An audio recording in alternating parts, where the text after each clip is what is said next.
Hello everyone, welcome to my channel and welcome to this video. This is the continuation of the exercise that I had shared in my last video.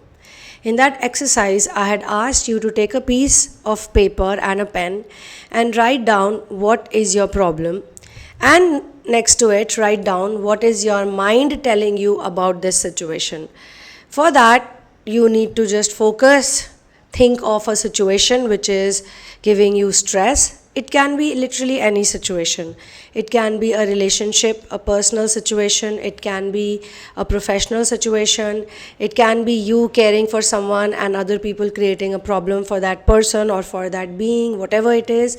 It can be bill related, financial situation. It can be literally anything, family, this, that. And for those people who care for others, if you are mission oriented, then maybe you are thinking of taking care of someone else with whom you may not have a physical connection or a bodily relationship with, but you have the connection that comes from your heart and you care for those people, those beings, yet you are going through stress and anxiety because you're not able to do something positive in the situation. So some people, I think, understood the exercise and some did not, which is why I am making this video so that whosoever can benefit from this one, I think they must benefit, because this not only helps you to become hyper aware, but at the same time it helps you to determine whether the mind is giving you correct advice or is the mind putting you further into negativity and depression. Because the mind can act like a part of you, and in some cases the mind can actually be a superior entity, an entity which is separate from you and then make you do things. Which is why most wise masters have told us to tame this mind. But how can you tame something till the time you are not aware about the presence of it? So in order to find out what this mind is making you do on a daily basis. When I talk about problems, it can be even health problems. But your mind has the control sometimes to tell you, oh, you're gonna get worse than this. Or the same mind, if you know, you're hyper aware, you can tell the mind that, well, I'm gonna be fine because God is taking care of me. You don't tell me about this. Don't make me negative. And once you have actually tamed the mind in such a way, or you can identify with the mind in such a way that the mind can help you channel positive messages. You can channel higher beings. Clairvoyance is a gift that comes when you can totally control your mind, or you're not really bothered about the mind. The mind doesn't really have any control on you. You are just surrendered to source. So here I'm going to read a comment by Christopher. I know his name, but his ID is Super Lightning X and has written Sunamoon. So basically the points are what the mind says to him. And if you're in the Twinflame ascension journey, ascension journey is pretty much same for everyone because we're all doing the same thing here. But if you're trying to fix the relationship patterns, then these comments are really going to be helpful. So point number 1 is, why would Twinflame, who once said, I love you to the moon and back, and yes, I will marry you, not bother to text and say, hey, how are you doing? This is the mind telling him this, as per what Christopher has written. So second point is, why if a dozen tarot card readers in 3 days time say much same, yet why does it never come true? Point number 3, why do humans not understand to bless and be blessed, to love and be loved? Next point, why do I always feel alone with my pain and loneliness? And then another point, why do I have much family and no one has visited or called me in over 20 years? Then he has written, why do any of these questions even matter to me and bother me so? Does it bother the other persons who has ever asked me, are you doing okay? Yet I ask even random people every day, one love and namaste. Now we need to first of all be hyper aware. What is the meaning of being hyper aware? For example, you're going through something. You're very angry, or you're very sad, or you're depressed. You know that you're not at your best self, you're not feeling good, you are getting worried, you are stressed about something, okay? And at that point in time, we need to take a pause. We need to literally stop doing everything that we are doing, or even if we are just lying down on the bed or sitting on the couch looking outside in a depressed, pensive mode, then too you have to just stop everything and focus on your headspace. What are you thinking? So when you reach that point, like here he wrote, why would Twinflame, who once said, I love you to the moon and back, and yes, I will marry you, not bother to text and say, hey, how are you doing? So is the mind telling this to you? You have to figure it out. Is the mind telling this to you? Is it your own mind telling this to you, or is it a negative voice telling this to you? It could be a negative voice. It could be a voice that has some kind of command. Now, when you think about the voice that has a command, does it have a feminine command or does it have a masculine command? Does it have more of a fatherly command? Because when we are healed, we have very supportive parents mentally also. A supportive father's job is to say, yes, you did well, you did well, you did well. That's why children usually look up to their parents, and usually they look up to their father for acknowledgement. When we have alcoholic father or absent father, then we have these issues with acknowledgement, which is why a lot of people please others outside of them and try to get their validation and acknowledgement in order to feel complete, whole within themselves. WHOLE. What is this feminine voice? Now, feminine voice is also very interesting because the feminine voice is the critique voice. She can be the one, the voice can be the one, it can have a feminine tone, and she can say, oh, you don't know nothing, you're not good enough, you're this, you're that, blah, blah, blah. But when it heals and turns into the divine feminine or the divine mother voice, she can always say, hey, you did your best, you tried. So what? You made an attempt. It's not important what you did here, what happened, but it's more important that you're following your heart. So these type of positive messages, we can recognize them when we are healed. When we are that much aware that we can catch hold of the mind and we can understand and act with discernment whether this mind is actually being your friend or is it being your enemy. You are lying on the bed, you're not feeling good, and it's a voice that's telling you in your head, you're never going to get better, you're going to get worse because you're getting old, or because you're doing this, or because you're eating so many pizzas, or you're not going for exercise, blah, blah, blah. It can remind you of your mistakes also. It can make you feel guilty also. It can make you feel very ashamed also of all of the things you do throughout the day. But if it's a positive voice, it can tell you, hey, you're going to get better soon. Get up. It's all right. Or if you want to take rest. Sleep well. Give your body the rest you need. But remember, you're going to get better soon. You're going to get fine soon. So, healing is all about connecting with this nurturing and providing voice. The masculine is a provider. The feminine is a nurturer. And some people are playing the role of the provider and nurturer at the same time.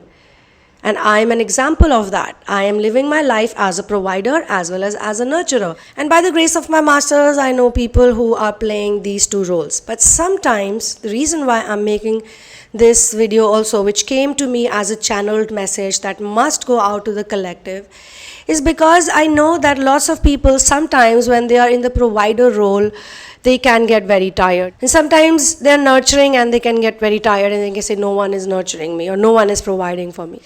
Who is telling them these things? First of all, there is also an ego which tells you that I do this, I do that, I'm the doer. So if you're the doer, you're going to get tired because definitely you will face challenges and problems, and it's not easy to deal with challenges and problems, especially if you're not healed, especially if your mind is telling you all these negative things. Like Christopher's mind is telling him that, hey, you know what, there was once this person in your life who said to you, I will love you to the moon and back, and I will marry you, and why they're not now bothering to text you. This is sort of giving a message of unworthiness also. It has a base, it has like an undercurrent of you're not even good enough. And look, they're not even fulfilling the commitment. It could be possible that in childhood there were certain situations where as a child Christopher was promised some things, but those things were never given to him, they were not delivered. Anything could have happened due to which he could not get the delivery of things that were committed to him, and now there is a message in his head which is kind of repeating like a mantra, like, oh, people promise to you, people commit to you things, but they never do it. Why? I mean, a positive mindset would say, all right, if that person did not commit, if that person did not fulfill their commitment, then it's not my problem, it's not my fault, it's not my business to deal with such situations. Yeah, someone said, I love you to the moon and back, but they just said it. It was just words. It was not really something that they really meant, So what? Fine, I'm still lovable, I'm still amazing, I still love other people, I am still doing this. And suddenly the mind is going to show them all the good things in their life. The mind then can talk about gratitude, but really, is it the mind, is it the ego, or is it you yourself who is now acting as a healed father and mother voice in your head? Why do I always feel alone with pain and loneliness? So now, what type of pain is this that the mind is pointing to? Is it emotional pain? Is it mental pain? Is it physical pain? And why is this loneliness not enjoyable? I mean, a lot of people love their hermit phase, a lot of people love their solitude because they have developed a very close bond, or they have developed a very close relationship with their own self. Like they can do a lot of things that they love. They have determined a lot of things. There are people who cannot even determine what they love. They don't even know what they love. They don't even have any proper hobbies. They're so codependent that they're always kind of depending on other people to make them happy. And this question, why do I always feel alone with my pain and loneliness, may not be a question that's always hitting this person's subconscious mind. It could be a passing thought, like it could happen when this person is not doing good. I mean, especially like when we women go through PMS, we hear a lot of negative things in our heads, like you're a woman, you have to go through pain. But I always question, like, where are these messages actually coming from? They come from our childhood because we listen to our grandmothers and mothers and aunties and all the ladies and all the girls who are growing up, and they keep talking about it like it's so painful, women have to go through it, it's this, it's that. Whereas I also know women who have never spoken to me about any pain or any discomfort that they've encountered ever because of this, because of PMS or because of the monthly cycle. Why? Because maybe they were raised in families, or they were raised with people who never really talked about it in a negative way. Maybe they spoke about it in a way that, yeah, it's a part of life and it happens every month, that's it. But there are also households where it's seen like a horrible thing, because girls are literally treated like untouchables. They cannot eat with other people, they have to sit separately. I mean, these are things that also cause some kind of wounding in our subconscious mind. And I remember for me, it was like a horrible nightmare. So there are times when I go through a lot of pain, and I'm not saying that this pain is bad. I mean, if you talk about it to doctors, they will say that it's absolutely normal to even have these pains or hormonal changes, or it can happen at certain time in your life. Maybe when you were a teenager, you didn't care about it so much. When you're growing up, you care about it a lot. Some people don't get it after they conceive. Some people get it even after menopause, even after things have gone away, but they keep going through a lot of trouble, then they have to go through surgeries, blah, blah, blah. So there are lots and lots of things that happen with people. Now, I'm not saying that you're not going to get any challenges and you're going to be in heaven and you're going to be in some place. No, that's not what I mean. What I mean to say is that when you have these challenges, when you have these problems, if you listen to the negative chit-chat the chatterbox mind that tells you you're not good enough, oh my god, you're so poor, sad, oh my god, you're not loved by anyone, you don't have any talents, you don't have any skills, oh look at that other person, they got this and they got that, but you don't have this and you don't have that. And it can happen to spiritual people also who are like meditating all the time. They can also sit and think, I wish I was not like this, or I wish I was not like that, or I wish I could do it this way or that way, or look at that person. So that comparison mode also kicks in from time to time. It's all coming from the mind. So when we are hyper alert, we are mode, we are highly, hugely aware, and this comes with practice in a day or two. But even if you do it once, if you figure it once also properly, you will be able to do it all the time, because you can now say like, okay, let me just sit down. You can even take a pen and paper. In therapy sessions, and when they're writing it down, they get more clarity. They get like, okay, this is also coming in my head, or that is also coming in my head, and this is also a message, or that is also a message, so on and so forth.